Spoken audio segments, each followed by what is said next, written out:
All right, we are live. Another midweek live session here on the Repats channel. Thank you for joining for the second one this week. So I'm chewing M&Ms while I do this. But this one should be a fun one. We're actually doing I actually should change the name of it. We're hosting, or I should say inviting Clarice from the Black Expats and Repats of Jamaica, and we're going to be doing an interview with her in another 30 minutes or so. But we have some articles that I wanted to get through after the live stream that we did on on Sunday that we didn't get to. So I wanted to address some of those and bring that to the table. I'm using a different mixer today, so let me know if you can hear me okay or if this is not as clear or the quality isn't there. Just trying out different equipment here, just trying to get more efficient with the setup that we have here. Obviously, we're not on the beach. We are here in the studio. That is the studio view. I'm sure many of you will recognize that. That's where we do the podcast, and mostly if we're not doing it on the beach there on the 7 Mile. But we are here indoors this time. What's going on, Chris? Thanks for joining. Thanks for hopping on. I am doing well. Thank you. And as I mentioned before, we have a guest coming on in about less than 30 minutes now.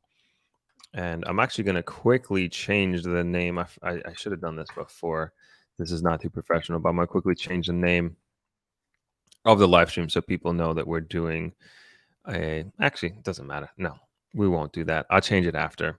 But just so that we know we're doing an interview with Miss Norton in a few minutes. Thank you, Lee Cam. Appreciate you letting me know that you can hear me okay and the quality is okay.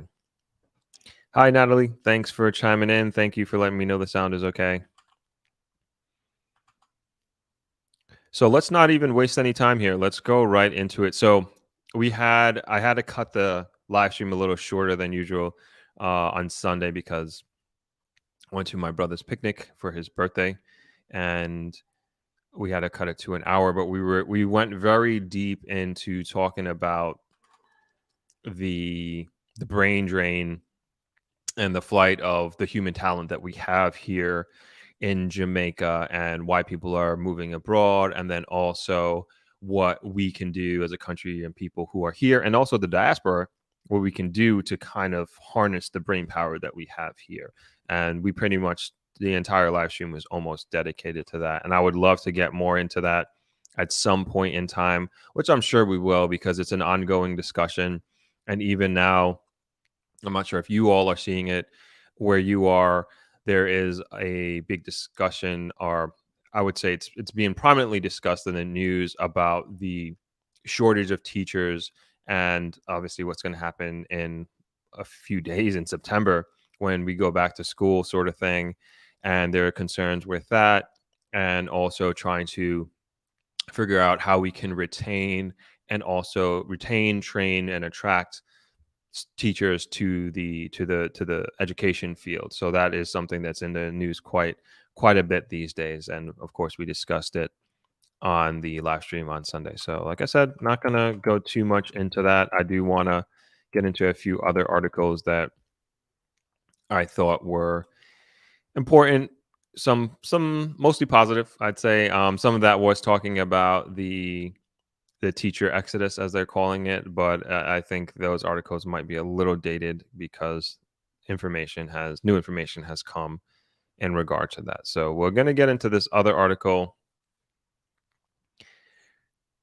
talking about tourism. So this is kind of actually good news. I'm going to go ahead as usual, throw it in the comments here. Oh, hello. I'm just seeing the comments here. Hi, everybody. Thanks for joining. BSM, thank you for letting me know that you hear me clearly. Wanda chiming in from Jersey, thank you for being here. Chris, I'll be back on the beach on Sunday. So the format that I'm doing now is we're going to do studio live streams during the week. I think Thursday works for most people. It seems like it's okay. So we'll do Thursday afternoon around this time.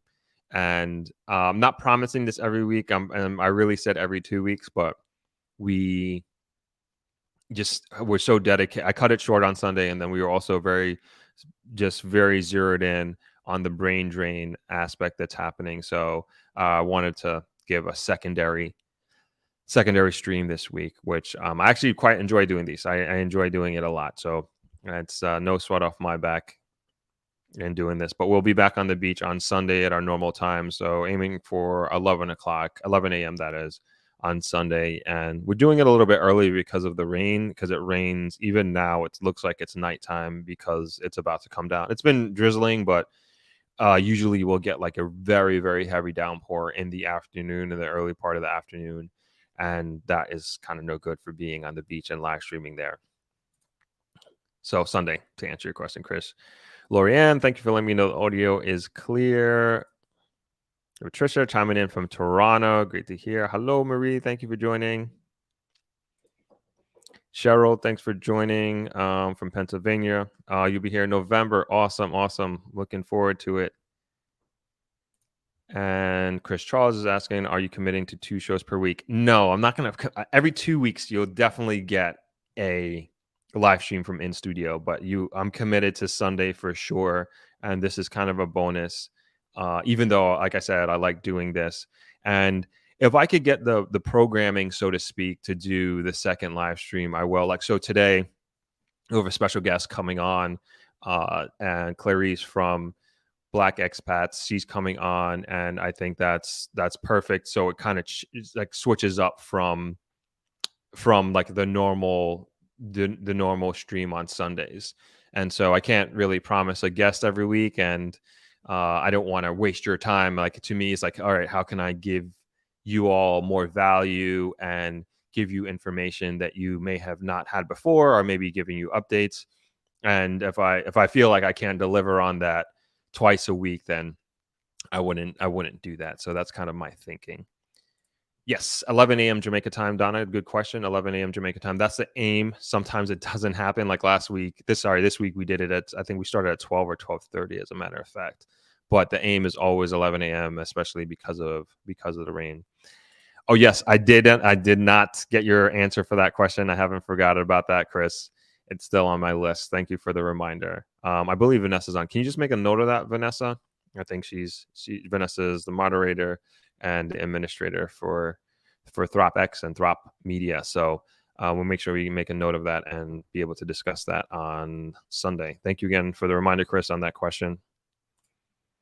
North Dakota, thanks for coming in all the way from there. The life of Anana. Thanks for being there. Chris said that sounds like too much. It can be, you know. But the easier that I can have, this is so easy to do. Like, it's because the lights are here, the mic, everything is set up. So it's just a matter of, you know, just plugging and pressing record and setting it up. So very, very easy to do in that sense. The Sunday is a little bit more tricky with the lighting and the weather and everything like that. So that can be a little bit of not a headache, but just a hassle, especially with the weather. But yeah, looking forward to seeing you in November, Chris, for sure. HB, thanks for chiming in. Good to see you.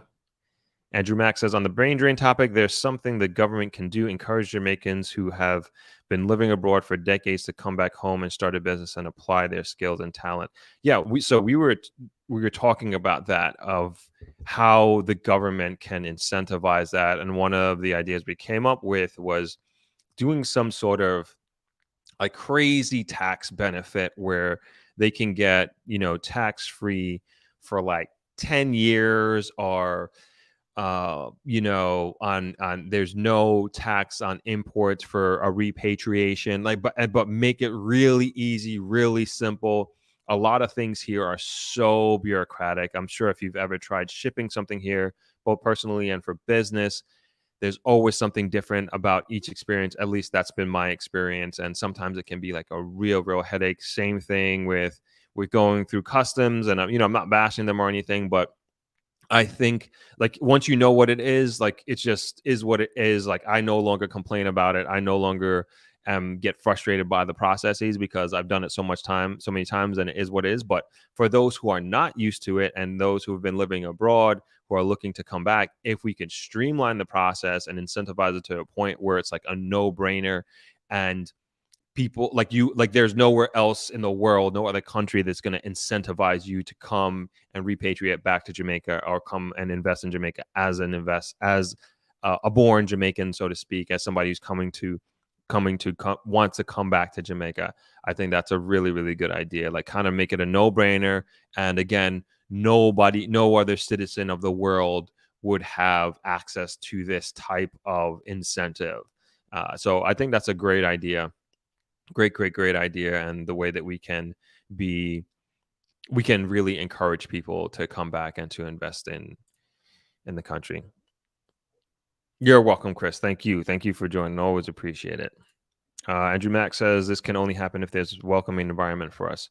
There is. I mean, there, like, from socially welcoming, I would say that's already set, and I'll speak from the perspective of Negril. I would speak from the perspective of just general sentiment of Jamaicans, because in my mind, this is like, man, I'd rather Jamaicans come and invest in Jamaica than anything else, because at the end of the day, I think we are going to have the country's best interests at heart, and hopefully at that time have the means to really make Jamaica what we want it to be, so to speak. But it is a welcoming environment, I would say. I want to say, like, make it a welcoming environment from the paperwork standpoint. To me, that would really make the difference more than anything else. The Life of a Nana says tax-free would be lovely when you want to start a business. Pay teachers the same as what the U.S. is paying them. I agree on the tax-free with the business. On the paying the, I think so. Let's start with the business. So I think with the business, you like, when, to me, is like when a business person or a investor is looking to go down the road of a venture, they're always comparing where else could they be spending their money and what would be the opportunity cost of doing this investment over that investment, or going to this country or that country. Because to me, somebody who's thinking or has the ability to, say, move to Jamaica or say to invest in Jamaica, to me, they don't have to. To me, we're living in a very globalized world, and they can move somewhere else. They can invest somewhere else, just like you all. If that's something that you're looking to do, you don't have to come to Jamaica, and you don't have to invest here. And so if we can make it in a way where entrepreneurs out there that are thinking of doing something in Jamaica and starting a business, we could do it in a way that it just makes it just so clear that I'd rather come invest in my home and in my country rather than going to another country, and make it just so simple and easy and have that tax-free aspect. I think that would really help and steer people in this direction. As far as the teachers paying them same as the US, I don't know. I can't really speak to that. I don't know. And this came up, I believe, in the live stream on Sunday. And it's not like I'm trying to skirt the question or skirt the suggestion. I just don't know what is affordable, what is right.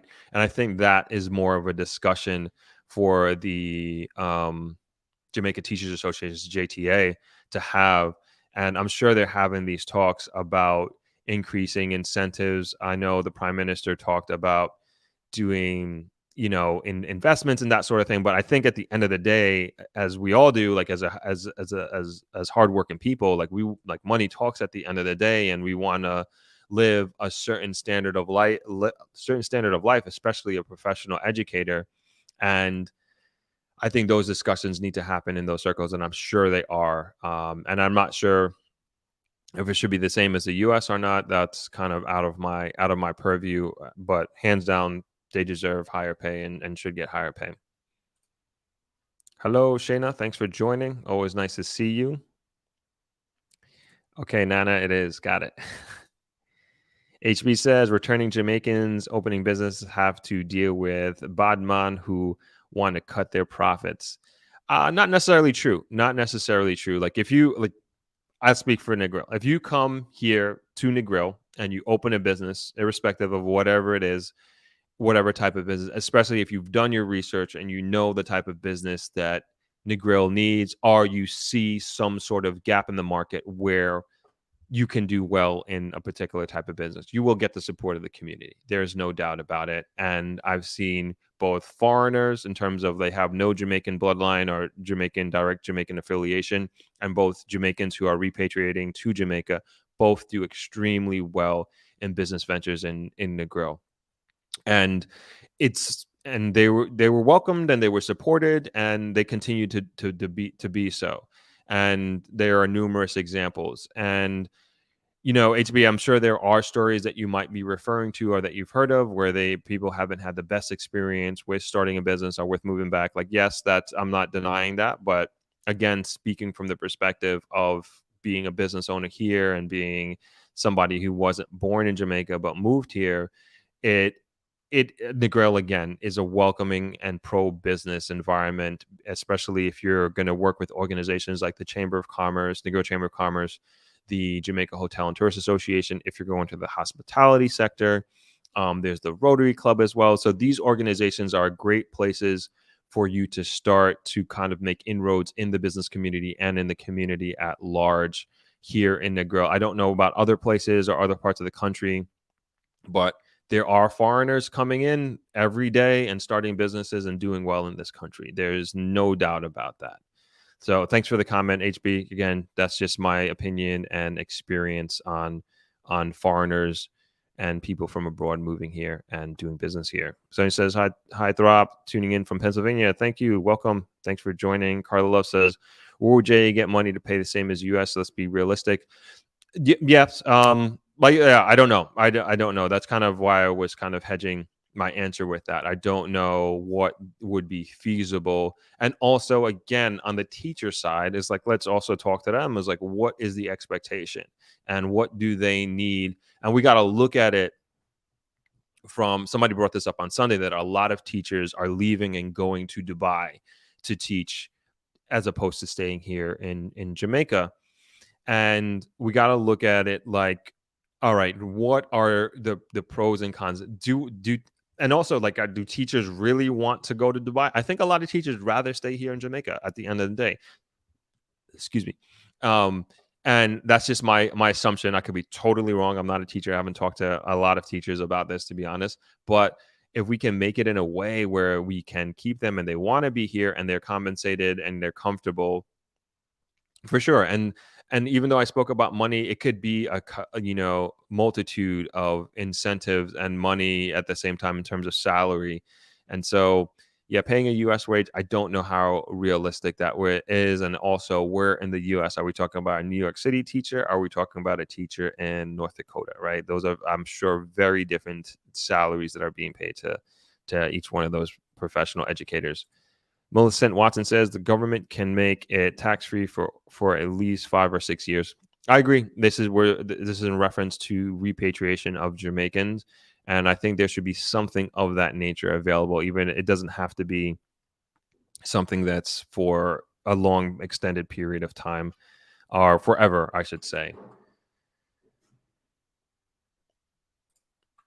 Carla says, too much violence for returning citizens. Law enforcement needs help. 1 sec. I just got to send this link out that I promised. Sorry about that.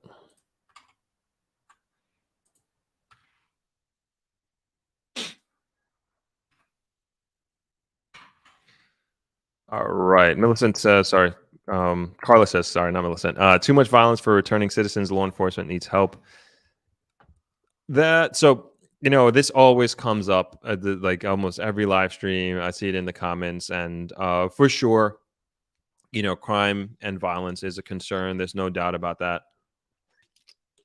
But I think a lot of times it seems like it's, and I don't have the statistics to back this up, and this is just, and I'm quite frankly speaking, anecdotally, that it seems like people think that like returning residents are specifically targeted. And I don't find that to be the reality of the situation. Like, it does happen, and crime and violence is happening here. It is, it's not going in the direction that any of us would like it to go. However, I do believe that the government is making and taking this as like number one on the agenda. It's in the news all the time. Again, it's always being talked about in the comment section and always comes up in my live streams, as it should be, and people are concerned, and this holds people back. But I don't believe, and everybody, disclaimer, you do what you feel is best for you and your situation and your future at the end of the day. But if it is your dream to come back and move back to Jamaica, that should not discourage you. I don't believe that. And there are ways, just as if you were moving to anywhere else, there are ways to mitigate against risk of this nature. One of the things that my dad told me, and I believe we talked about this. So me and my dad did a live stream, not a live stream, a podcast sit down a few weeks back. Haven't published it yet. We'll get to that at some point. But one of the things that he recommended, not only on the podcast but even after that, was that don't move back to the neighborhood that you grew up in. And what he's seen is that somebody who has, say, grew up, if you're from Westmoreland, grew up in Grange Hill, went away for 20 years and come back and wants to build their dream home, there's no way you should be moving back into that same neighborhood and building this big house. And you've obviously, because you've moved away, maybe you've gotten your education, you've saved your money, your professional degrees, and you want to come back. Like, the neighborhood isn't this, maybe even worse, and maybe the neighborhood is the same and the people there are the same, and maybe it's even gotten worse in terms of its safety and things of that nature. And you shouldn't be moving back into your old neighborhood. What my dad is saying is that you should be, sorry, we got a bot here. Let me get rid of this.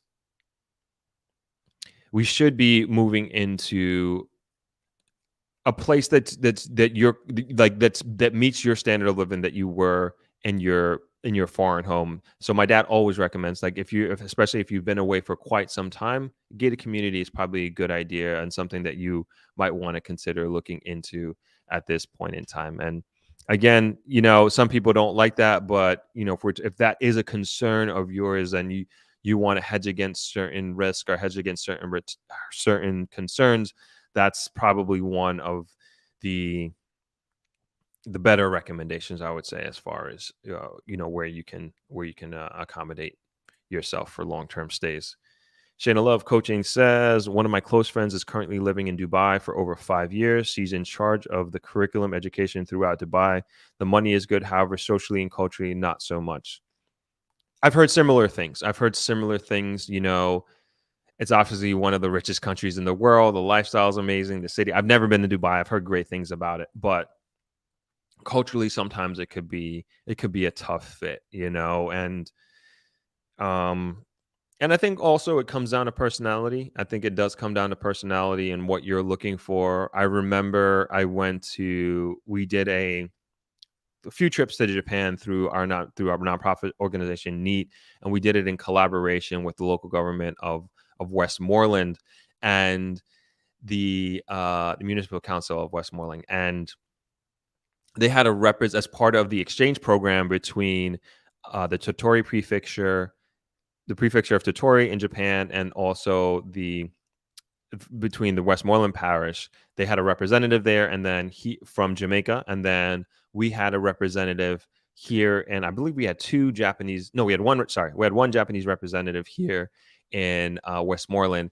And the Japanese representative absolutely loved Jamaica. He didn't want to leave, made some friends, and he was living like a super local, taking route taxis, traveling the island. He just was fully engulfed with the culture.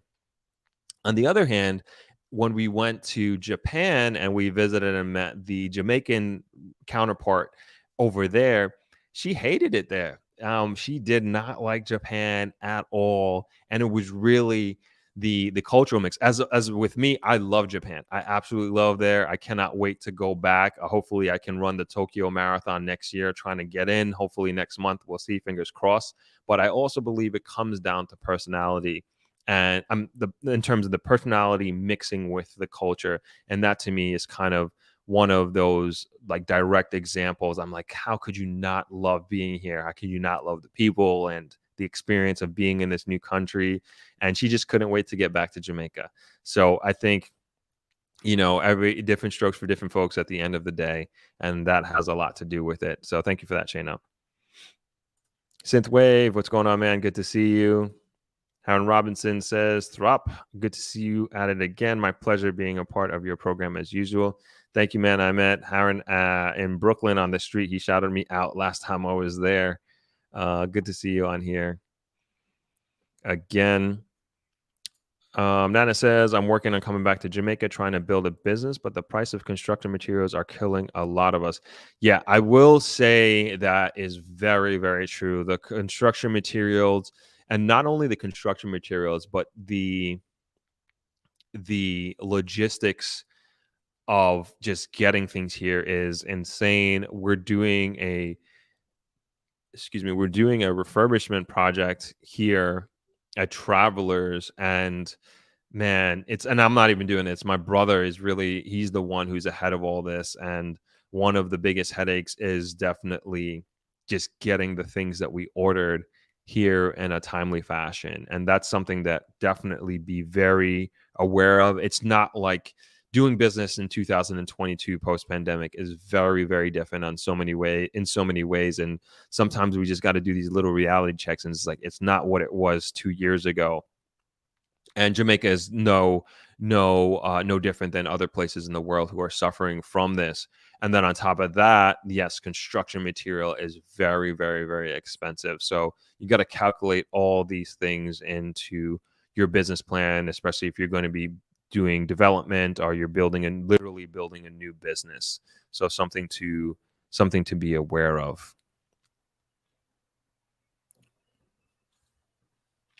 CB Bar says, let's be realistic. Every country suffers from level of migration. There is no way JKA can afford to match Canada or US teacher pay rate. Not possible, knowing our budget and competing priorities. Yeah. Again, I can't really speak to the specific financial aspects of it, of what teachers should be paid or what they can be paid. But yeah, my gut is like, I don't think realistically we can pay teachers in Jamaica the same salary as the US. The cost of living here is just far, far lower than most of the US, I would say. HB says most of the crime affecting return residents comes from people they know, family, or friends. That, I mean, I've seen a lot of that. I won't comment on different situations, but I know a lot of people that a lot of situations that I've heard about fall into that category. What's going on, Andrew? Thanks for joining. Thanks for hopping on. Dale Clark says, I think we've always had teachers going abroad. I've had a few of my family do that as well. I think they should make it more welcoming for those who want to come back to teach. Yeah, good idea. Good idea. Synthwave Pro says, was looking to relocate to Negril or Ocho. Thoughts on general security? I would say so. Whenever I think of Ocho Rios, I think like of the land of gated communities because there are so many there. We don't have a ton of gated communities in the Grill. We have a small handful, and yeah, they just have way more. I would presume definitely they have a larger population than the Grill for sure. If that's what you're looking for. I know here in the Grill, there's a lot of places that you can buy land and build a house, and to your liking. Security, yeah, I mean, I feel like it would fall in. They both fall into the same category, but I can't say is one better than the other. And this kind of goes back to the live stream that I had last Thursday, and it's just like, I think it's just so important to understand and know how to move in Jamaica. And we can, our guest actually is here. I don't want to get too far into this, but I think that's just a big part of being living in Jamaica is just understanding like you can't act and move around like you would if you were like I was in New York. I'm not doing that. Like my perspective and how I move, what I do, who I interact with, who I call my friends. And it's not like I'm just walking around like I'm like super worried or anything like that. I'm just very aware of the environment and the country that I'm in, and know that I just can't do and act like how I would if I was in certain parts of the US. But with that, Synthway, thank you for the comment. We do have our guest here, and I'm going to bring her on. Hello. Hi. Welcome. Hello, hello, hello. Sorry, my keyboard is stuck. Okay. Clarice, welcome finally. Nice to see Hello. you Hi, how face are to you doing? face. Good, good, good. How are you doing? I'm doing lovely. Thank you for having me. Awesome. I know I told you about this last minute, so thank you for accommodating, and thank you for hopping on. So don't mind the last minute, whatever that is on my eye. So You look everything's fantastic. excused. Okay, thank you. So to start with, where are you chiming in from? I'm in Kingston, You're Kingston, in Kingston. Jamaica. Mm-hmm. Okay. And I don't know too much about your background story, but you do have, I've seen a few interviews, and from what I've seen, it is pretty interesting. And if you can do us the favor of introducing yourself to the audience, and then we can take it from there. Okay, absolutely. So I'm mostly known on the interwebs as Mocha Mazil. That is where I started my channel under most of the people who have been following my journey that know me as Mocha Mazelle, as well as one of the admins of Black Expats and Repats in Jamaica. So, how I ended up in Jamaica, um, well, first thing years ago, when I was in graduate school, and I was doing Pan African Studies, I had classmates who were from Jamaica. So I came down here when I was a grad student for a few weeks, just kind of visit them and their families. So that was the only time I had been out of the country. That was my first visit to Jamaica. I never had any inklings or thoughts of moving to Jamaica at that present time. But when people ask me how did I just have to give that little preface. So I wasn't completely new to Jamaica. But what happened was during Corona time, well, a little bit before, I kind of was starting with the idea of um, I wanted to relieve myself of traditional employment, whatever that may be, and figure out how to start setting myself up online. So I got a job teaching English online. It was part-time work. And again, it was just for me to start familiarizing myself with earning online income. So that was a few months before Corona hit, and lo and behold, it was kind of like my saving grace, but it was also my opportunity because again, I had been toying with the idea of leaving the U.S. It was never anything necessarily realistic. Again, it was just thoughts and ideas, and I just kind of wanted to experience living somewhere else. And COVID presented that opportunity. I was online, didn't have to be anywhere physically, I didn't have any restrictions. So I kind of started doing my research. I wanted to be in a predominantly black country. That was kind of like my only requirement. um, I wanted that, and then of course, initially I was toying with Africa, Mexico, those places. But Africa is expensive to travel to. Um, you have the language barrier. I'm not a Spanish speaker, so um, I started thinking about Jamaica, and I was like, Jamaica makes sense as it was kind of a mini Africa, and it's English speaking, and we're not that um, different culturally. When we have our cultural differences, but it's nothing too far fetched to where I'll be completely like oblivious as to my surroundings and what's going on. So Jamaica kind of just made sense. I started looking and trying to find people. Found one lady online on Facebook. I instantly linked and connected with her, and she said that I could come and stay. I don't recommend this, but it kind of just worked out for me. I don't advise you, going and finding random strangers on the internet to move with countries too. But I was a hopper. I had moved around in the U.S., so I was kind of familiar with how to conduct myself. So I, kind of just took a chance on it, and that's how I ended up in Jamaica. So I went and stayed with her. She kind of helped me get started and get sorted with things, and then I shipped on out to Kingston and have been building that community of expats and repats since then. So this is where we are currently. Hope I was I too long winded? No, no, no, not at all, not at all. So many questions. So somebody asked if you're from the Bronx, but you're from Missouri. Is that correct? I'm from Mississippi. Mississippi. I'm sorry, not from the Bronx or Yeah, Missouri. You're from I'm from Mississippi. Mississippi. Okay.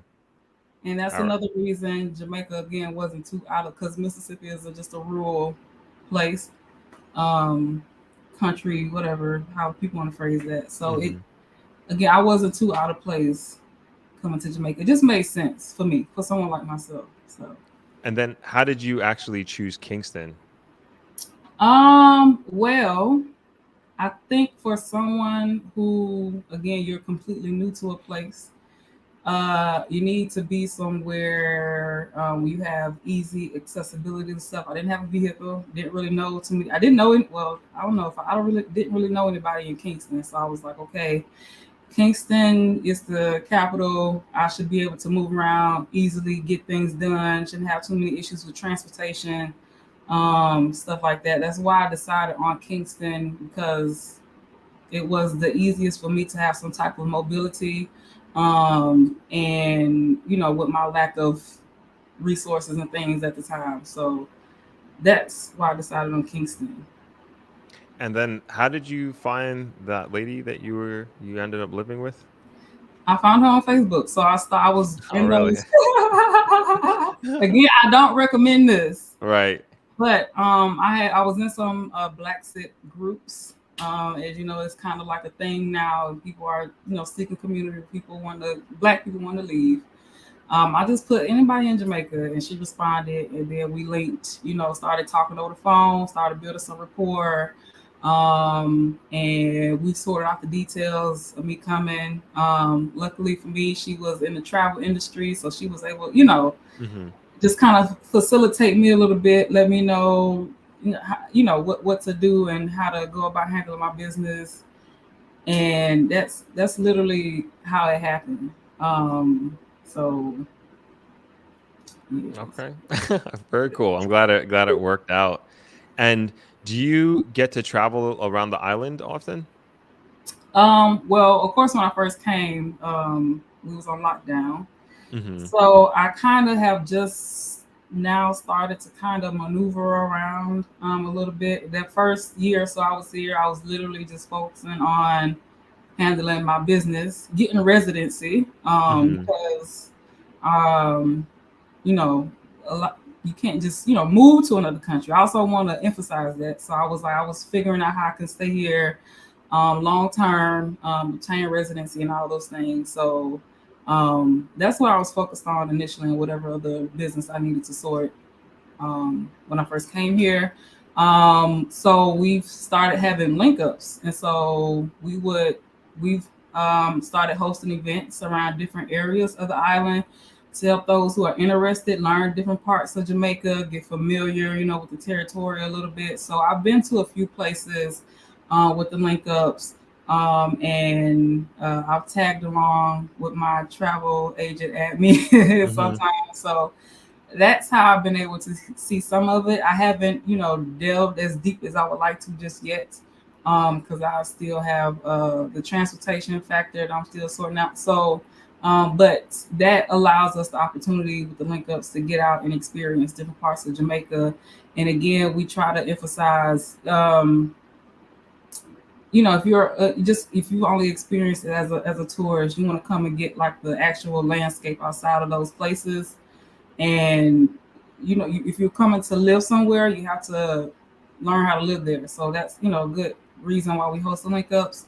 And they've been very instrumental in helping people just get comfortable, and again establishing a sense of community. Because even though you are coming, if you're a black person, even though you still come into a predominantly black place, you still have again those cultural differences and nuances and things you have to kind of just learn and get familiar and comfortable with. So that's how I've been able to do it so far and assist others in the process.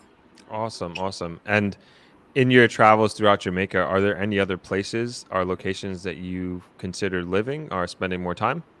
Um, yes, I'm kind of yes and no. Okay.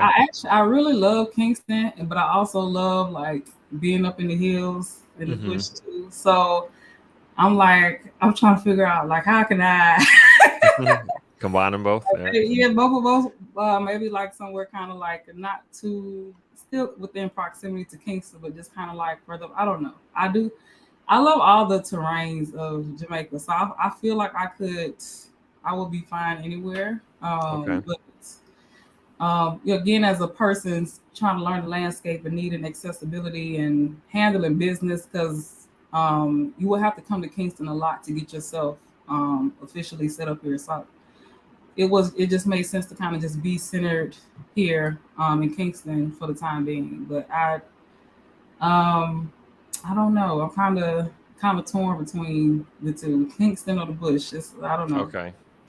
I don't really And have- what is it about Kingston specifically that's holding you there? um, it's the it's every day is an adventure. I guess I don't Okay. know. Like I just every time I step out, it's something new. It's just a I want to say for a good cultural immersion, you get all those different aspects in Kingston, all those different backgrounds, walkers, like because people like to monolith people certain places, especially with Jamaica. So you get to see all the different. Of course, there are those things and those tensions, but it's just Mm-hmm. a good um eye-opening experience, and it shows you a lot of the different nuances that exist in Jamaica that I don't think you would necessarily get in other parts. So Gotcha. And well, you don't got to get into too much details with this question, but a lot of people they want to know kind of what it would be like if they were to move to Kingston or move to Jamaica. And so, could you give us a little insight into like basically like what your lifestyle is like? Do you go to restaurants? Do you go to clubs? Are you part of other social networks outside of the Black expats, that sort of thing? um I'm not a clubber. I go to things kind of just maybe I'll probably go just to kind of experience and to see what it is, but I don't Mm-hmm. necessarily frequent these places. I do go to different restaurants and things like that. And honestly, me and my personality, I'm not really like I'm more of like a homebody. Got it. So I don't know, it's kind of like an oxymoron. So you in Kingston, you're supposed to be out here doing all that, but I'm like maybe it's an age thing, but no. I'm just really like I like to go and just see the different I like to learn the different areas. So I'll go walk in and just kind of learn the different neighborhoods and see again, experience the different sides of Kingston or Jamaica, and just trying to get familiar with meeting people, get comfortable, and just learn how to maneuver. That's kind of again like I love getting into taxis and just again every day is an adventure. That alone is enough for me. Mm-hmm. Yeah, I gotcha. You ever just take a route taxi, just go and just see what happened? Yeah, so that's plenty. It's plenty of adventure and just Okay. again, going outside. So um, that's kind of what my lifestyle is here so far. That's what it's been. But I am Okay. experience more places in the upcoming future. So one of the topics that keeps coming up, and I'm sure you get this on your channel and in your circles and on your Facebook community about about crime, and that seems to be just a ongoing concern and legitimately so. And have you had experiences in the time that you've been here, that how do I ask this? But times that you've been concerned for your safety in any way, shape, or form are, and if yes or no, are there ways that you mitigate against that?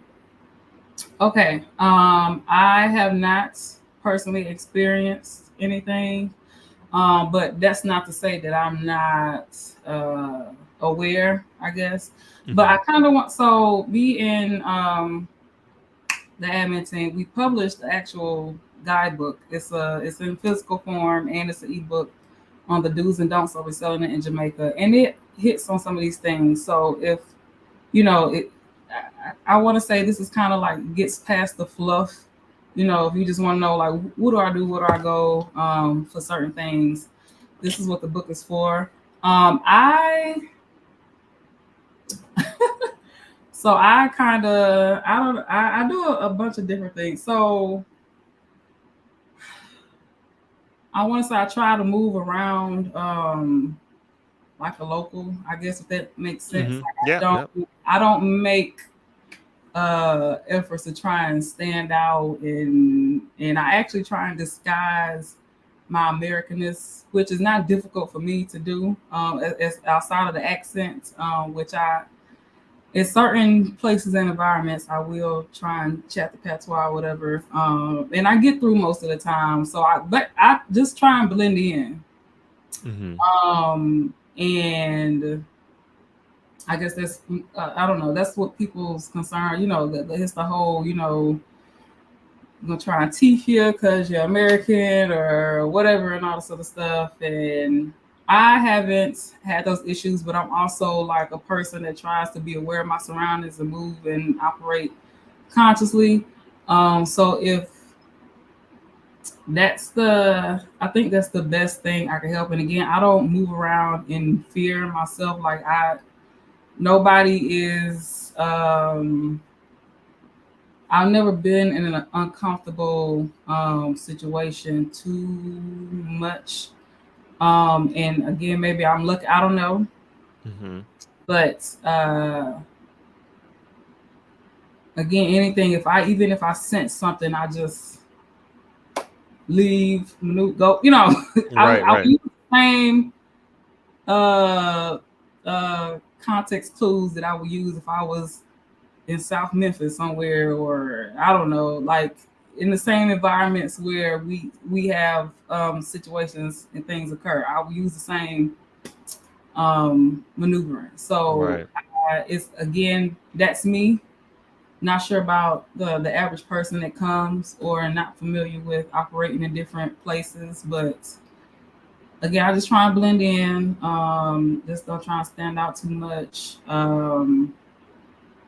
And I'm not like a crowd person. I try and make sure the people that I link with are genuine and like just cool people the same way that I would anywhere else. So it's just for people to kind of just be have their own discernment and know how to just operate and move in certain environments. So again, I haven't been faced with any thing. And then also with that argument, it's just it's very perplexing for me as a person, as a Black American, and the Hmm. crime argument and all this other stuff. And I'm like, have y'all seen Florida, Atlanta, New York, all these places? Because I try, because I don't want to be dismissive, but at the same Right. time, if the U.S. is your gold standard, then I don't think like the full picture is being shown or told. And I think a lot of people just have a false sense of security. And I also understand how the US is marketed. So I kind of just, it's a hard something for me to wrap my head around, because I'm like, I think I feel much safer in Jamaica than I would some places in the US. I just, it's such a conundrum for me to wrap my head around. I'm like, what? Yeah. You kind of answered my next question, but I'll ask it anyway. And that was, what do you tell people who have this? thing of crime being the number one concern, that they're like, I'm not moving to Jamaica, or I'm not moving back because of the violence, because of the crime. And we were just talking about it before. Somebody's it was saying that, I wouldn't move back, but they're going after returning residents. Like, what do you tell people that who have this fear or this concern? I again, I understand people have their traumas, so I try not to be dismissive of it. Hmm. But again, it's using your senses. So it would be the same thing if I was to go in a poor neighborhood or whatever is deemed or identified as poor, and I go flossing or being not necessarily trying to be, but just making a um just standing out Right. financially. Like it would kind what you our eyes are going to be on you if that's the environment that you're putting yourself back into. If you are coming back and want to resettle in Jamaica and you don't want to be a target as a returning resident, I would say you will probably need to go somewhere where the people aren't familiar with you too much, or because from what I'm hearing, it's like a lot of people that are going back to their same neighborhoods and things, or they came back from foreign, they rich now, whatever that concept is too. Hmm. People in foreign are just running over with money. So it would just use the same maneuvering that it's the same thing for me if I was to do it. If I was to go back to poor country in Mississippi with a lavish amount of money, it's the same thing. Or what, or even if people are perceiving it. So I just, if that's a concern, you're gonna have to make some adjustments. Um, you know, Not saying to completely divest or not have any dealings with your community, but if you need to determine if it's a good decision for you to live there, and if not, where else? Because there are plenty, where else in Jamaica can you go? Like there's so many different terrains in Jamaica, and I kind of just don't see how people. There are so many different options for you to choose from. Maybe you going back to that same community isn't the best decision, even though that's where you came from. That's just kind of what it is, unfortunately, what how the world is structured for the most part. So Yeah, you literally said the same exact thing that I said before that you came on. Like I said, you gotta understand how to move here. Like first and foremost, like you were saying, just be having situational awareness, not trying to stand out. Um, blending in. And this is not a place, like, to me, it's just like, why would you, like you just said, why would you go into a poor neighborhood and just show everybody, and maybe you're doing this unconsciously, subconsciously, showing everybody that you have more money than them? What does that do for you? What does that do for anybody? All it to me it does is like it's put a target on your back. you make yourself a target, and again, it's not just Jamaica. Hmm. Yeah. It's anywhere. So yeah, Yeah. just be smart about your choices and decisions, and don't write Jamaica off because of that. You just learn how to maneuver different. If that's all it. That's literally all it is. If Right. you see that is a common trend, then that means you go another route, or you do something else, and you figure out what the other options are. And the second point you brought up, which is exactly almost what I closed off with, was don't move back into your old neighborhood. Like, why would you do that? It's more than likely it's like it's the same in terms of the poverty level or the level of income. And like you said, you have coming in with foreign money and you're building this house or whatever it is, you're trying to distinctify yourself from your neighbors that you grew up with. And they didn't necessarily improve themselves or improve their standard of living, and here you are 20 years later coming back and showing off that you're better than everybody again. And you may not even consciously be doing this, but that's the way it's perceived. So you hit my same exact points, like Yeah, right on the head. yeah. um let's go to some lighter questions from the comment section here. Shayna Love Coaching asks, what's your favorite Jamaican food? Oh, I love Ikea saltfish and fried dumpling. That's the only way I eat it. I can't do Okay. the the boy. Now I just want the fried dumpling.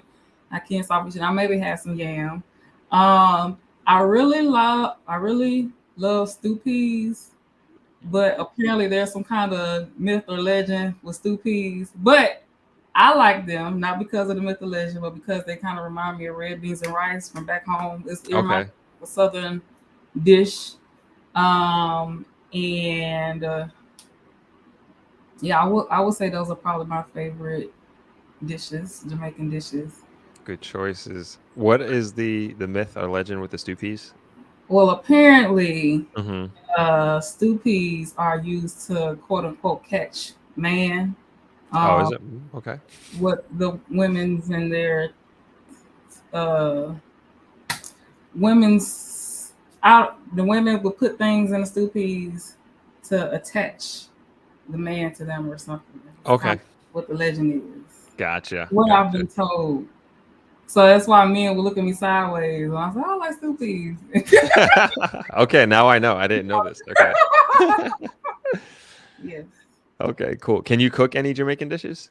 I've made I think I've made a few. Yeah, I've tried to make a few. I'm still learning. I said I want to find like some old lady in the country, Mm-hmm. let her teach me all her ways. Um, so I kind of want to learn from some old school style cooking. But I've made some. Yes, I can sawfish a few times. I was fascinated with breadfruit for a while because I was like, wow, like you could do so many things with it. Mm-hmm. I've made curry. I made brown stew. Gee, I've tried and experimented. So I'm still learning. So it's Okay. it's not taste worthy yet for anybody. Okay. So yes. Okay. I can't speak to that at all. I'm not a cook. I've I haven't made like I used to make breakfast with my dad, like ackee, like Jamaican breakfast, ackee and saltfish, fried dumplings, yam, banana, all that stuff. But I've never done it unassisted, so I can't really claim that I can do that. I So beat you to it. you did, you definitely did, you Oh, definitely did. you can't. No, that's not fair. um all right, let's see. I don't think we have any more questions, but more comments. Let's scroll back up here. Okay, so oh yeah, this is a question. Joe says, "Hello from NYC. African American, Caribbean, African are very different cultures. Some African and Caribbean people, at least in NYC, have negative opinions on African Americans. Do you experience that in Jamaica?" No. The only time I've experienced stuff like that is online. Hmm. Like Oddly enough. from Jamaicans? No, well, from everybody. Okay. So again, I'm a student. I'm a Pan African student. So I kind of was taught understanding of these things. Hmm. And like it's basically that's what it is across the board. African Americans say everybody don't like us, and then all the other people say that we don't like them, and it's kind of just like this constant back and forth. That's not conducive to anything, and hardly does it ever actually point the fingers to the reasons those things and logics exist. So I kind of just like roll it off because the Hmm. understanding isn't there yet for some people, but nobody has physically in Jamaica been like, I don't like you African. Like that's never happened. It's Hmm. probably not likely to happen. And also, like Black Americans, we have to also acknowledge we didn't necessarily roll out the red carpet for everybody else either. Hmm. Let's not pretend that we, was so Right. welcoming to everybody. And so these are conversations to be had, but I guess there's particular platforms because I haven't experienced that. But I want to say if you're interested in going somewhere, you go and see it for yourself and Right. experience it for yourself. And I think also a lot of the pushback because what has happened in the past is that we will go to places like Africa or whatever looking for some type of connection. and not necessarily establishing that because of our ethnic identity crisis and things. And then we will still go over projecting our Americanness onto other people. And that's also a lot of reasons why we have these clashes and dynamics sometimes. But I've never experienced that in person. Mm-hmm. Most people who go to places trying to actually learn and engulf themselves don't necessarily experience that. And again, it's you probably if you do come across one individual that functions like that, it's hundreds of others who don't. So it's like, why would you worry about this one individual who has not yet come to a certain level of understanding of things to shape and form your opinion? So I don't know.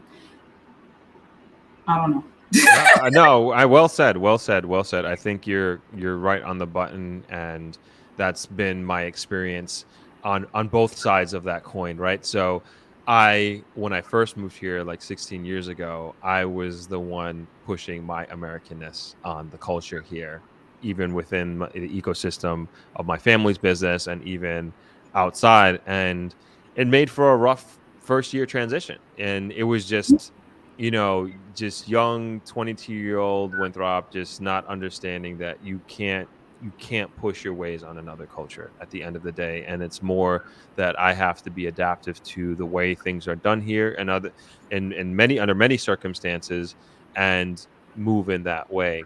Yes. And then on the other side, I've never experienced oh, you're Black American, and being segregated or treated a different way or anything like, or at the end of the day felt unwelcome or as if I didn't belong or anything like that. Never had that experience, and there were some concerns earlier in the chat about just feeling welcomed in Jamaica, and I think I felt very welcomed here, as a born and bred Black American moving here at the end of the day. So I feel like if you come with a welcoming spirit, you'll Hmm. get welcomed.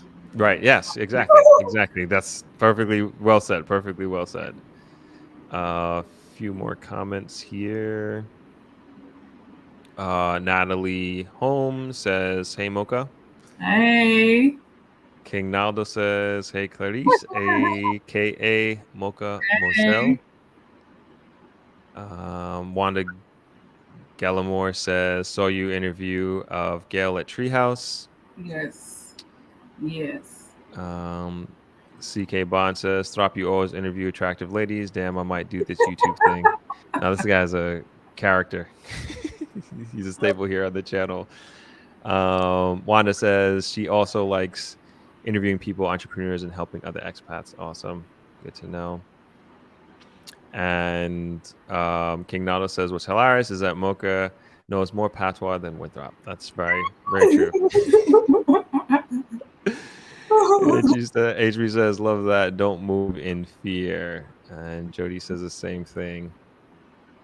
Natalie says, "I agree with feeling more safe there than here, Texas." She's from Texas. I think I Yeah. want to make sure So we get everything. and so again, just with even formulating BERJ, it again was to help facilitate. So just like Jamaicans would go and they have their communities when they go, other Hmm. places. We wanted that to be the same thing for Jamaica, but I don't want it to be like where people come and try and just be exclusionary and not engulf and and integrate properly. I don't want it to be like a patch of Americans, a patch of people of the UK. So like it's not that. It's to help you learn how to properly integrate when you come here, or you would just be comfortable. So Right. we have the guidebook, and then we have the group. We have a lot of things in the works. So super busy, and again, just trying to make this realistic and plausible for people who want to leave America. Um, that's kind of just what's been the trajectory since I've arrived. So, And so I have your channel here is at Mocha Moselle. Is there a somebody's asking the name of your channel? So I have that up there for those that are interested. Is there a website? I know you have your Facebook page. Is it that they can go to?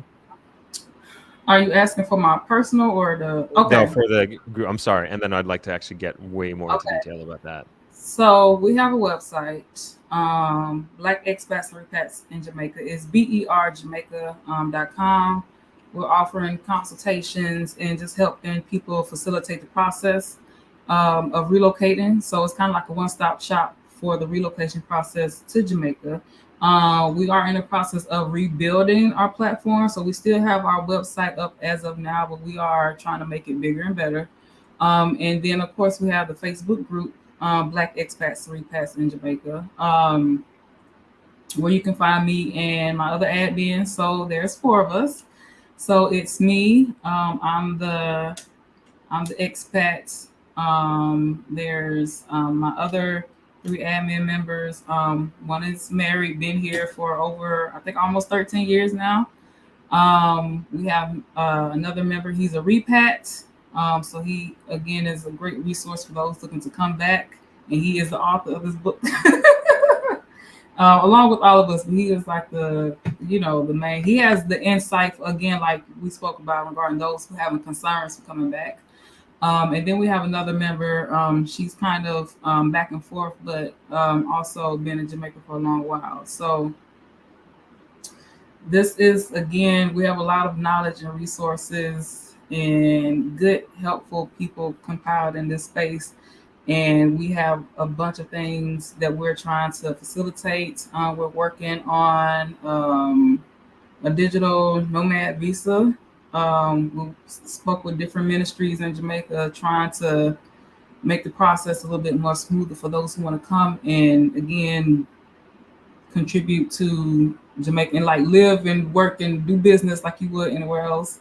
Um, and not for people who just want to come and retire and things like that. For like it's young people, people of all ages, walks of life, backgrounds, and again, we are tapping specifically into the Black diaspora because those of us who want to leave but can't necessarily afford certain places or will feel too isolated. Jamaica's kind of like it just makes sense for those of us who have that framework in mind. So, And what made you want to start this organization or be a part of it? well, I started it because um, to help the relocation process. So when I Hmm. first came, it's you're immigrating. Like I have immigrated, and so it's if you don't know how to move and just do certain things to get yourself set up, you're gonna be lost in the sauce. You're gonna get overwhelmed. A lot of people turn back, go back, don't know and understand. I have a lot of people who just don't understand that you have to obtain residency. A lot of people think you just up and move to another country for whatever reason, and they run into all these issues and things. People just don't understand that the coming back part, especially if you don't necessarily have roots or ties to Jamaica. Like you have to go through an immigration process. So that's why we started it initially. And just kind of help people get on the right track because again, you don't know what you don't know. You want to leave, but you don't necessarily have a support system. So it was started to be that support structure.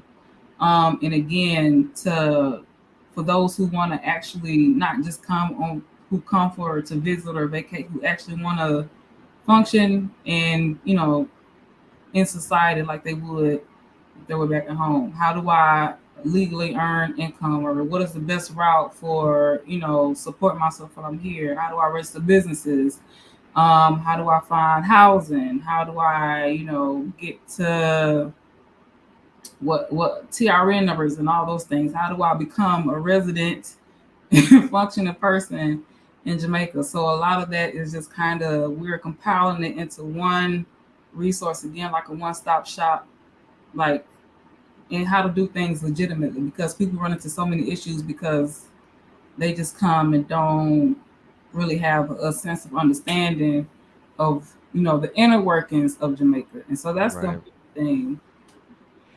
So a few questions here. So quickly, just want to say thank you, Synthwave, for the $20 donation. Much appreciated. And we have a couple questions from the comments here. And Chris asks, what did you find more challenging in making the move? I guess most challenging in making the move to Jamaica. The most challenging thing I had was housing, finding somewhere to stay because it was, back in the States, you can just go to an apartment complex or apply or something. Whereas that's not necessarily the case out here in Jamaica. And again, if you don't necessarily know anybody, you don't know how it goes. I was kind of like, oh my gosh, how am I gonna find somewhere to stay? Mm-hmm. You have to have all these things, JPs and references and all the stuff. You have no clue what that is. So when I was trying to find a place, and they was like, "You got to go get a JP," and I was like, "What's a JP?" It was like, "That's a justice of the peace." I was like, "I gotta go to court, to the house, like that's like." Right. And then it was like, okay, it's like you gotta get a gleaner. They get the classifieds, and it's like you try to call, you're not getting through to anybody. If you go see a place, paying all this money to go travel and see these places, they're gone within the next hour. It's just you just don't know what to do. So that was probably my hardest, biggest challenge in getting situated here. But once I did, I just ended up finding a realtor. I was like, listen, I don't know what I'm doing. Mm-hmm. And I just let that be the case. So, because you don't go through a realtor just to find somewhere to rent like we would Right. like the home. So that was like, I was like, okay, that's what I needed to do to get situated. So again, you don't know what you don't know. And that was my biggest challenge. Gotcha. And does your organization help with that? Um, we're building, we're compiling resources. We have realtors in the space that help facilitate the process. But again, it's people don't understand that they have to have all these things before a realtor can even assist them. So it's like we can connect you with a realtor, but if you don't even have like the basic documentation, all the things that you need, then again you're gonna run into challenges. So we have people available. Again, we're looking to develop other resources and have people make a smoother transition. So yes. Gotcha. And HB asks, do you plan on to buy a house in JA? After I obtain permanent residency, Mm-hmm. if they grant it to me, then yes, I'll probably move towards that direction. I don't want to buy a house and things are still. I'm a resident, but I still have to go through certain processes to obtain permanent residency. So if and when that happens, then yes, Okay. I probably will. Awesome. Margaret asks, how long have you been living in Jamaica? I've been here for over 2 years now. Okay. Sorry, just JW. Where is it? JW, thank you for the donation. Much appreciated. Somebody asked, trying to find it. I can't find it, but they were asking, where do you find? Oh, here it is. Is it cheaper to get your rice, etc., from a grocery store or a local shops as fruit from street vendors? It's um it's cheaper to shop with street vendors, but it also is dependent on where you are. Mm-hmm. And where I'm living now, street vendors aren't as accessible as they was where I was living previously. So it was much cheaper. I think everybody pretty much knows the grocery stores are astronomical price. If you're trying to shop foreign US food or whatever in Jamaica, expect a big bill, basically. But it's much cheaper to buy locally, even though that may not with inflation and things like that, Mm-hmm. people are feeling the pinch, but typically it will be much cheaper to buy local or find, some. Also, the thing I love about Jamaica's food is just growing everywhere. I was like, oh Very my true. gosh. Like, oh my gosh. So even just finding people who all this extra surplus of food and they exchange and give you whatever. It's so that, yeah, whatever Very, means you can get by. Gotcha. No, thank you for that. Thank you for that. Yeah. Tiffany Davis asked, my question for Mocha, what stream of income does she have to maintain cost of living? I know she's not teaching English anymore. Online jobs are hard to come by. That doesn't provide computer equipment. So yeah, initially for the first year or so I was here, I was teaching English online. I now work with, and again, this is kind of stuff, I guess you want to call it alignment or whatever. I got an email in my inbox. This lady, she was like, I'm hiring for a technical client service representative. Some it was within it, but it was within the. She was her name was Stephanie. She's a popular YouTuber, Stephanie Perry. She helps Black women take career breaks or sabbaticals or move abroad or travel, things like that. And I was in her community, and that email came to me. I applied for it, and I got it. And again, it was just kind of in alignment with everything Wow, that's crazy. I was already doing. So I also try not to sell like a false, like, you're gonna have to figure it out. Like I think people just kind of think like I just wave a magic wand. It's I started I made the decision that I wanted to be location free. So anything income wise, it had to be that. That's kind of just what I set my focus on. Mm-hmm. So you have to do the same thing. You have to figure in it again. It's like I don't advocate for traditional employment. If people have the opportunity to create opportunities and income for themselves, I always recommend that. But if you're somebody who does rely and need, like a 9 to 5 job or something like that, you're gonna have to hone in on those companies or those positions that will allow you to be wherever. Um, Invest in some equipment if you don't have any. It's like it's kind of what you decide and the decision that you make for yourself. Like that's Awesome. Great answer. Thank you. Science Production says, I'm in that Facebook and I learn a lot from everyone who contributes to the Q&A. I want to work with you and members of the group who are in Jamaica once I set up my filmmaking business, Suan. okay. So with Black Expats, you guys have the event that you were alluding to coming up in December Yes. here in the Grill. Yes. Can you tell us a little bit about that?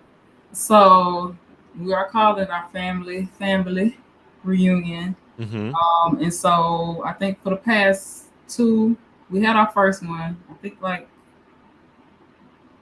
we had our first one. So this is going to be the second annual BERJ family reunion, and it's it's in the Grill. It's hosted at the Grill Treehouse by Miss Gail. She's a Black American. She was married to a Jamaican, and she's operating the hotel out in the Grill, and she hosts us, and it's awesome. It's always amazing. Of course, you have the beautiful sunsets and things. So she has the DJ. We have dinner. So it's like a weekend thing. We have dinner Friday, beach day. We're gonna probably do an event or an excursion, and then that wraps it up for the most part. But yeah, the link ups are again for those who just want to, because some people come and just feel isolated, like you're in Jamaica, but it's very much, it's different when you're living here as opposed to visiting, where you may not have family and friends. You don't have those linkages and connections. So that's what the link ups are for. People, find their community, they find their people, their friends, their associates, and again, it just helps it just helps them feel more strengthened and connected and bonded and not feeling so isolated in Jamaica. Because again, there are just certain things that culturally we won't be able to understand or exchange with. Like for the life of me, a lot of Jamaicans can't fathom what I would want to leave America. So that's a Black American person will understand that. Right. Suppose or somebody who lived there and came back, they will understand, as opposed to somebody who lives here locally, or they may not have, again, they don't have those same racial occurrences that happen in Jamaica like they would over there. So it's just certain things and certain understandings that you have. Of course, like when Jamaicans go abroad, they have those people who understand where they're coming from. They gravitate towards those people. So we'll kind of just be the same thing. It's just like you have people who understand. You have your community, and people who want to, see you do good and do great things in Jamaica. And to join this family reunion, you'd have to be a part of the Black Expats group. Yes, you do. And because again, we're kind of getting the ball rolling, and it's again, it's kind of the people in the group have already established connections with each other, or who are gotten familiar with each other for the most part. So it's just kind of like the opportunity to meet up in person and things. It's not like a big open wide thing. It's just like a Gotcha. call for those who are able to come and just again continue fostering that community. That's what it's for. Yeah, so it's only for those in the group. As of now, I'm pretty sure in the future we will have things that are more open, Hmm. but for now it's just for BERJ members. And so, how can people join the group if they are interested?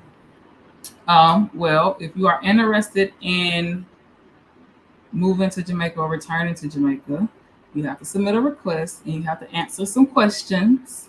Hmm. And you have to agree to the group rules. That's what it is for now. And again, we have a plethora of resources. We do consultations. We help with the process. And again, this is all as this. So I'm here via work permit. I help with that process, registering businesses, obtaining residency that way. We have someone who assists with uh, citizenship and residency via marriage, understanding the intercultural relationship dynamics. We have someone who's returned, and who can, guide you on your way if you want to come and set up a business and do shopping, networking, and all those things, put you with the right people. And then we also have our other admin. She is a remote worker fully, and she's working for a U.S. based company. She had to negotiate, with her company. I want to work outside of the country. She does that, for those who are needing to rely on traditional income. She helps with that process. This is how you negotiate. This is how you find those types of jobs that will allow you to be anywhere. So we have the full whole spectrum operating in that space. So if we ask people, to come and because it's Jamaica, we have so many people who just come in there like they just so attracted to Jamaica. So it's like you come. It's for people who actually want to live and be there, like fully, long term. Not for somebody you met when you came here on the beach and all of that stuff. Did I get thrown off? Not for somebody just wanting to come and throw all these different agendas around. So that's who the space is for. I don't know if he's still here, but hopefully so. So y'all can follow me on all my platforms. I'm Mocha Mazelle. I'm on YouTube. BRJ also has a YouTube channel, so you can look for other stories of expats and repats. So you can search for Black expats and repats in Jamaica on YouTube, and you'll see us there as well. I'm holding down the Fort Throck while you disappear. I don't know what's going on. So it's just me. But we have the do's and don'ts of reselling in Jamaica. And again, we have ebook, we have hard copy. So it basically gives you everything you need to do to facilitate your relocation process. And again, we offer consultations. We have a website, we have a podcast, we have our YouTube channel. So yeah.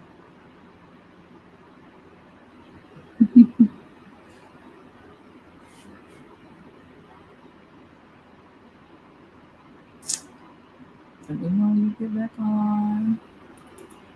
Yeah, sorry about that. Oh, that okay. Yeah, power cut. It's holding down the fort. I was trying to. I don't know if I was still. Thank you. Appreciate that.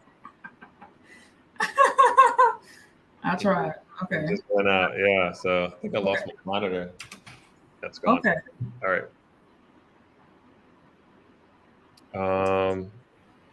Yeah, I know we're coming up on an hour. I want to be respectful of your time. So if you gotta go, or let me know what the time constraint is here, and we can make sure we stick within that.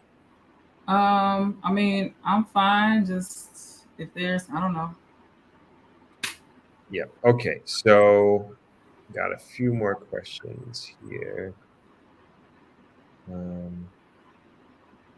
you have any kids? I don't know if this is an appropriate question. Do you have kids? No, I don't. And Okay. that's also another thing that I'm able to move about so easily and freely. So, but there are people who have moved with kids who have come with children. So again, it's not a far fetched thing.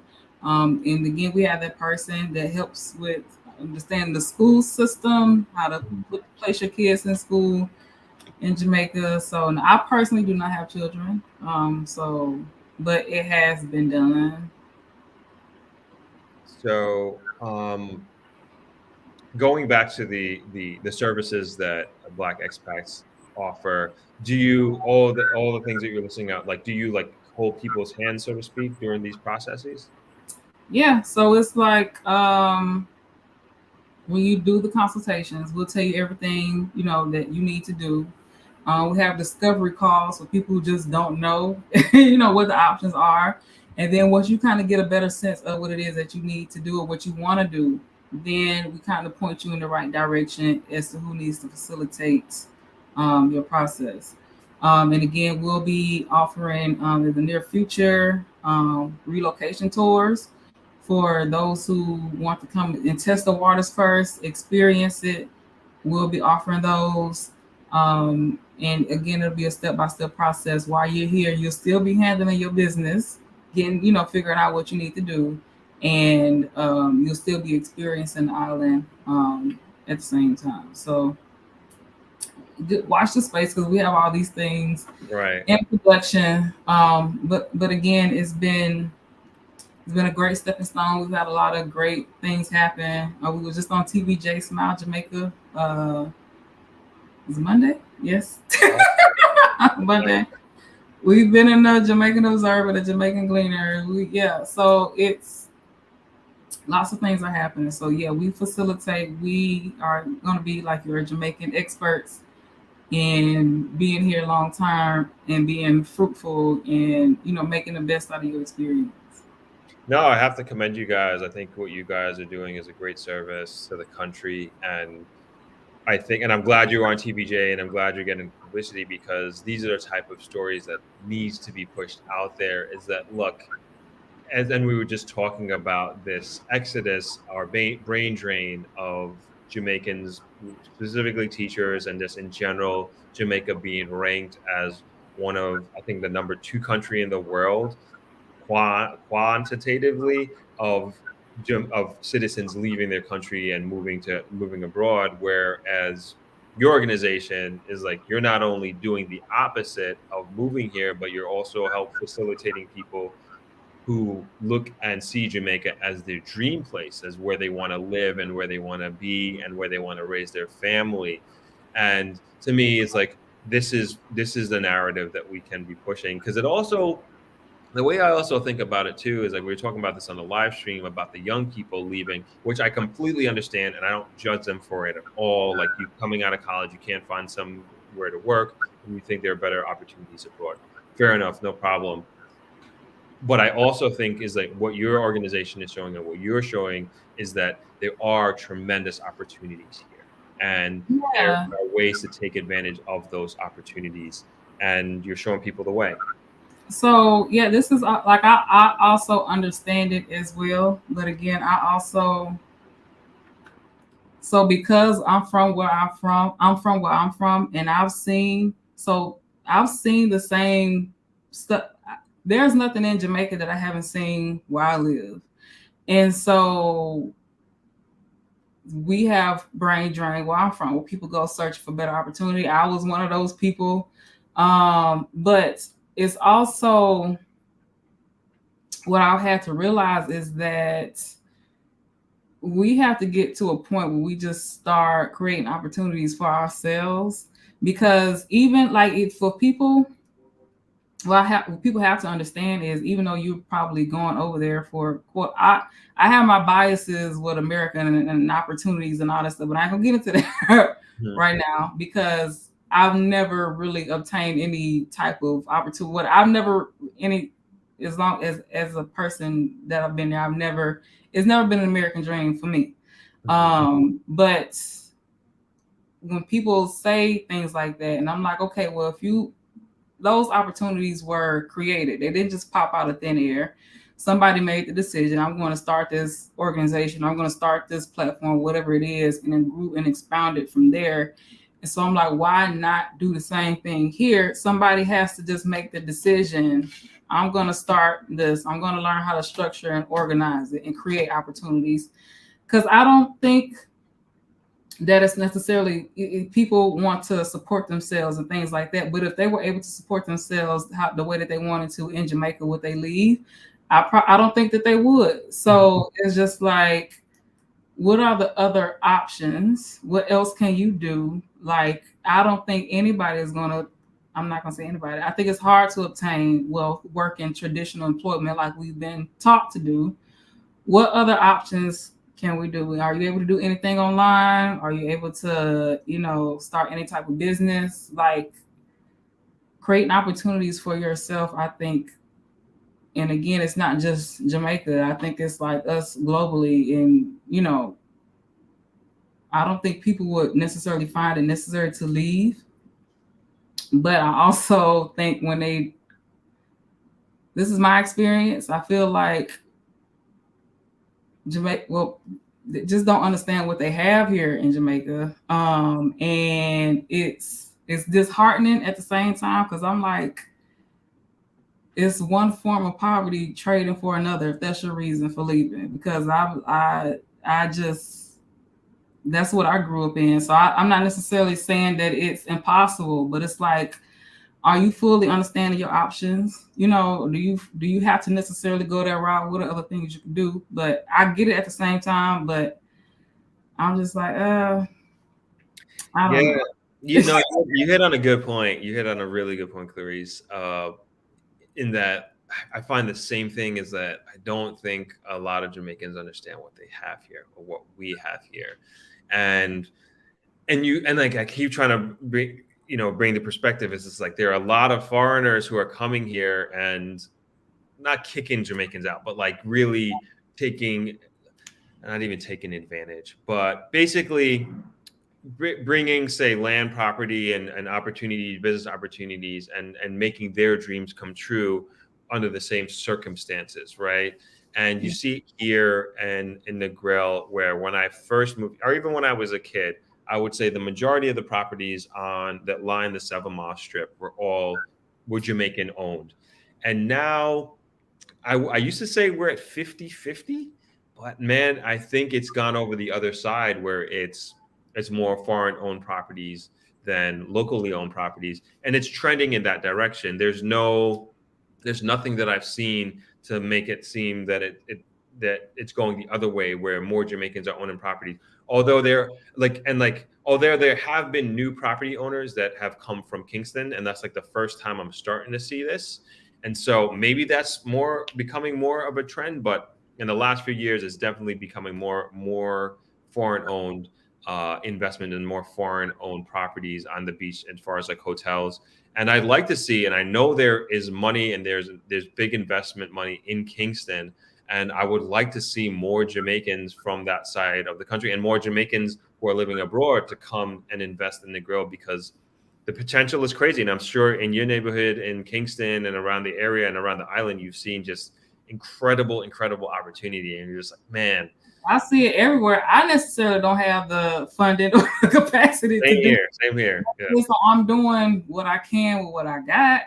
Yeah. And it's just another thing. Like, I didn't, of course, like the perception is that I'm coming with money or whatever. And it's like I'm still figuring it out. I mean, I'm luckily for me, again, I position myself I'm not homeless or starving.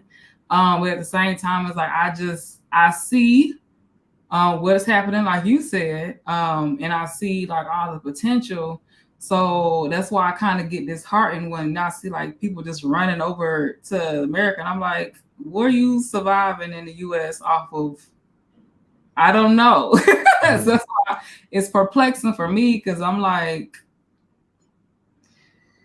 and then I'm like, now you have the internet. I feel like we have so much more access to things, and we're not just fully harnessing and taking advantage of. And we're just going to where basically just following the trends and the pathways of those before us. And I'm like, okay, now what are the new directions you can take? And that may have been the move a long time ago. You go far and make enough money and come back to Jamaica and do whatever you need to do. But I'm like, I don't know if that's necessarily the case now in these days, if that's feasible. So I don't know. And then I also feel like a lot of people, their only understanding of the US is, again, these large city and large populous places. But I'm like, the rest of the US is like, it's a mess. Like those places are a mess still, but I'm like, that's why I'm like, are we talking about the same place? But I understand. I understand it, but at the same time, I'm like, it's time to get creative and think of other ways of doing things. Like that's if you have the option to do that, I would. And there's plenty of people who I've seen or I've been told who never left Jamaica and are doing well. So it's like just thinking about things differently. I think it's just a mindset thing. Like, honestly, I think that's what it is. Like, of course, we're pushed school, go to college and things like that. Not to say that's bad or anything, but it's like, okay, what worked then may not necessarily be the same thing that's going to work now. So what else? Like, what do we start shifting the direction? And that's why I'm like, in Jamaica, at least y'all have access to food. You have access to things that if you go in America, you don't have no money, you basically dead. Like you yeah, and so I'm like, y'all crazy, y'all leaving Jamaica to go over there. So it's like it's such a conundrum. But I hope those things change. But I'm like, it's also, if we have to, and people have to start, I guess I want to say, just stop waiting on, somebody to come and rescue and save everything. Like, we have to take, things into our own hands and, position ourselves, because it's not going to happen that way if we just keep doing the same thing and expecting different results. So, absolutely. Well said. Along those lines, Scotty Beamer says, do you ever feel like you want to go back home? Absolutely not. And I know this is like, I really hate having to go back over there. I feel out of place. Oh, wow. It's like, I mean, of course, like, I have to go back sometimes to handle business and certain things, but I don't ever have the spirit of, I want to go back there to live. So I feel like I've escaped. Like, I finally escaped. I'm not trying to go back. No. Okay. Got a lot of comments, tons of comments here. I'll just kind of read through them quickly. Jody S says, I'm glad you mentioned the whole remote work negotiation. That's my focus right now. U.S. employers who allow international remote. Joe, I did ask you a question. I'm not sure if you saw that, but we did answer that. Sonia asked, is the book on the website? Yes, it is. So if you go to brjamaica.com, you will see the link for an icon for purchase the guidebook. So it's available in the title. Just in case, you can just do a Google search, the do's and don'ts of reselling in Jamaica, and it should pop up. So as the ebook option is available, and then the hard copy option is available. So we have both. If you just want to download it to your ebook, yes, it's available on the website. And Ebony X asked, "Did you ever think about moving to Africa?" You answered this before. But, yeah. I did briefly, but like I said, it's very expensive to travel to, and I didn't. Africa probably would be it, Africa would be ideal, but I'm also thinking realistically, like again, how much, how what will be the difficulty for me to like properly integrate into that society, and then it's like I don't know anybody in Africa. Whereas I don't necessarily know anybody in Jamaica really, but at least I could get back home if in the event I had any issue or something like that or Right. something awry. So yeah, and then it's like even there are people from there are Nigerian communities here, there are Ghanaian communities here in Jamaica. Like they say, yeah, I'm at home too. Like so it's like Mm-hmm. well, there's everybody and their mama is coming to Jamaica. So it's really all about perspective, honestly. And I also want to iterate that it's like a lot of these people are not coming and who are necessarily rich. Mm-hmm. And I think that's also like a big misconception. It's like I'm certainly not. Pretty sure a lot of people aren't, but they figure out ways to make it happen. I feel like that's just the mindset that people got to have if they want to be here. You figure out how to do it. You see what the options are. You do a full scope of what can be done. Like we see it all the time. I see it in my communities back at home. I'll be deep rural country Mississippi, and it'll be somebody from some other country. They ain't never. I'm like, how did you find this place? There, and that's how they're building their money and things, and it's Right. just Go. yeah. So What's your Instagram? Mocha Mazel. I'm Mocha Mazel on everything. Oh, it's the same. It's the same thing. Okay. Yeah. And then BER Jamaica. We also have a YouTube channel where we talk to different expats, repats about their experience coming back. We've talked to PhD students doing research here. People again, they're from everywhere. We have somebody on the channel from Nigeria. He's working with the Nigerian embassy. He did not want to leave Jamaica, does not want to go back to Nigeria. People from the UK, Canada, and they come here, they're coming with the intention to start businesses, and they want to do it to contribute to the Black population of Jamaica, because I also want to iterate, because that's who you want to see that is in need of the most upliftment. And I don't like pushing like a savior complex either, because it's like there are things and places that are already here. You come contribute, see, what it is you can or want to do. And again, it's not to project your ideals or whatever, but they're coming with, we want to build Jamaica up, and we want to, have help or contribute to its full potential. Okay. And Alfonso Worth says, "Throp, a lot of Jamaicans that are leaving Jamaica that don't have a clue what's going on in Jamaica, in the Jamaican economy, and Jamaica is poised for a massive takeoff." Yeah. And that's the thing. It's like, but if people can't see that, and so that's like, again, if you're more fixated on how you're gonna eat, how you're gonna, live, you may not necessarily be in that frame of mind. But I'm like, if we can start getting enough people to that point so they actually see what's happening in Jamaica, then they probably would have a different tune. But I understand when people are, struggling to a certain point, they may not necessarily just be in that frame of mind. They just think, I have to leave. That's the only way. So. Okay. All right. I'm gonna wrap up here. I'll just get a few more questions. That was a good one here. Okay. Chris asks, "What do you love most about Jamaica?" I love the people. I call them my folks, because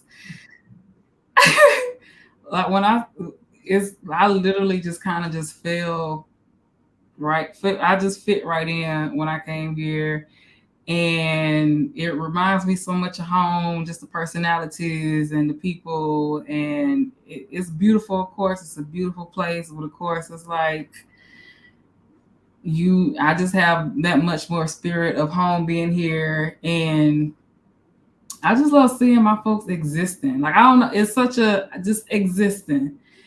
And it may sound weird, but it's like, you know, just living and not having like all these necessarily different type of pressures and all the stuff like that's placed on us like back and far. And so that's what I love the most. It's kind of just like a breath of fresh air, and just I love seeing the babies swim like fishes. I feel like a lot of us in America have not been able to learn how to swim. They would throw bleach and whatever else in the pools, and we would try and swim. We haven't even had the luxury of learning how to swim, and then just seeing this thing all out in the water. Oh my gosh! I was like, wow, that's amazing.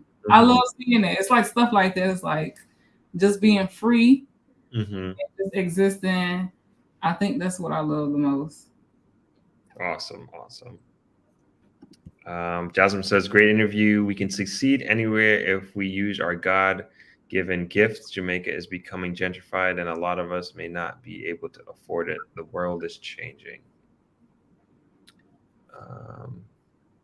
All right, we could leave it here. We got an hour and 15 minutes. So I mean, I really appreciate your time, Clarice. There's a lot of comments here, a lot of questions, but this just tells me that we need to do this again sometime in the future. Hopefully we can do it face to face next time.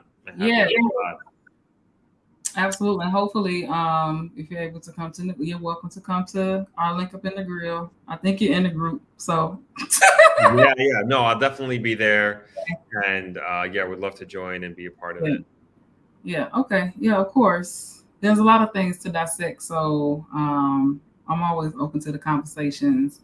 And then I'm pretty sure my other admin team members will love to chime in and give their perspectives as well. So yeah, I would love to have them on. I think this has been great. Like the chat has been super active, and I think there are just so many synergies between what you guys are doing, what I'm doing, and we of course have ThropX coming up in November, and I know with the synergies the natural synergies that are there. I mean, I would love for you all to be a part of that as well, and I think it would be just some great networking at the very least for you guys to come on board with that. So yes, and if anybody's able to grab a copy of the book, and this is again how we've been able to just to support us in any type of way, because we do have a lot of things in the works, and just again not to necessarily to of course help people come and live, but just to also contribute to Jamaica in so many different ways. So if you can purchase the book, if you know anybody who's interested in coming to Jamaica, you can send it to them. And we have other things in the works. So if you could just follow along, keep tabs, tell everybody everybody in your mom, about what we're trying to do out here in Jamaica, and we could do a whole lot. I know. So yes. Agreed. Yeah. So the website is there for everybody to check out and take a look at the book, especially if you're somebody who's looking to understand the process of moving here and the technicalities, especially behind the paperwork. As Clarice was saying, she went through it already, so you don't have to, right? And it's there in written form, so why not take advantage? And also reach out. There's a few people in the comments who actually said they applied to the group as well, so they're looking for approval. Okay. And there's tons of comments, so I won't. If you can, take your time with us, please, because we've been having like influx. So we'll get to it as soon as possible. But yes, please, in the meantime, grab a copy of the book. And again, we are working on building a more structural platform, because there's only so much you can do with a Facebook group. But in the meantime, if you just need to get past all the Facebook stuff and you just need to get directly to what you need, we have the book, and then we'll be having our platform up and running relatively soon. So, is the book in digital form as well? Yes, it's an ebook and it's a paperback. Okay. And also, if I could please just plug Black Expats and Repats in Jamaica's channel, if you're interested in the stories, because again, we've been featuring a bunch of people who have returned or come back on our channel, and subscribe, so we can build that up as well. And just again start building these stories and make people understand why people want to come back to Jamaica, And while they want to come and contribute and all those things, that would be lovely. And yeah. What's the name of the channel again? Black Expats and Repats in Jamaica. So okay, I just want to make sure we get it right. I'm going to put the link right here so everybody can. So I'll put that in the comments, and then I'll also so that's it right there. That's a channel. Yes. Yep. And go and subscribe, please, if you can. And a lot of good stuff, a lot of good nuggets in there. And you see the different ways people are making it happen. Like, yeah. So, and I put the link in the comments, so you can just click it and it'll take you right to the channel. Thank you. Thank you so much for having and absolutely, my pleasure. Yeah, my pleasure. Okay, we'll talk and we'll get together. Hopefully see you in November. If I'm in Kingston, I'll definitely hit you up. Yes, please. Okay. All right. Have a good evening. Thanks for everyone watching. Hi. All right. Take care. Bye. All right. That was really good. That was awesome. Thank you, everybody, for the great questions and all the comments. I couldn't get through all of them. And like I said, I wanted to be very respectful of Clarice's time. She did almost an hour and a half with us, which was cool. I think I'm going to actually leave it there as well. And Clarice, I don't know if you're still there, but you're getting like all these comments. Let me give you your flowers here while you can see them. Getting a lot of comments. Really good interview. Let's see here. Faces saying, keep up the good work. Ingrid says, this live is awesome.